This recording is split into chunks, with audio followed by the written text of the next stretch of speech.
Қайырлы кеш, команда. Бүгін верификация жасауды үйренеміз. Ол үшін бізде екі приложение бар, иә. Бірі осындай ақ, немесе екінші приложение бізде Marine Hills Go деген көк приложение бар. Қайсымен кірем десеңіз де өз еркіңіз.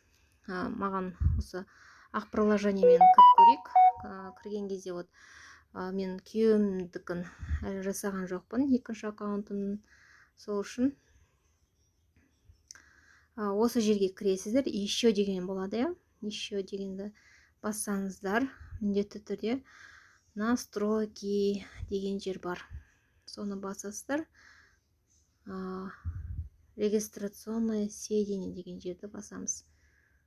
Және осы жерде верификация жасаймыз, яғни заңдастырамыз. Осы жерге удостоверениенің алды артын салып жіберу керек. Алдын және екіншісіне артын салу керек. Сен міндетті түрде шатасатын болсаңыздар, Google арқылы өзгертуге болады. Немесе техподдержкаға жазасыздар. Бірақ оған жеткізбей, қатесі жасауға тырысыңыздар барынша, иә. Енді бітеміз. Мына біріншісін басамыз. Міне, біріншісін бастық. И жаңағы біздегі менің күйеуімнің несін бірінші фотосын салып қоямыз. Екіншісін басамыз. И то же самое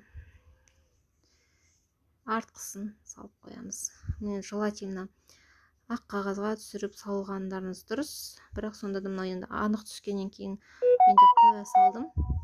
Қабылдау керек. Егер мутный болса, қабылдамай қалуы да мүмкін. Енді егер де сіздің бала шағаңыз тіркелген болса, оған уже мына жағына метр кесін, және сізге алды артын бір параққа түсіріп, өзіңіздің удостоверениеңізді түсіріп қойсаңыз болады. Яғни бұл менің қызым деген сияқты, соған сыйғызып деген сияқты. Сонымен болды, верификация жасалды, еш қиындығы жоқ.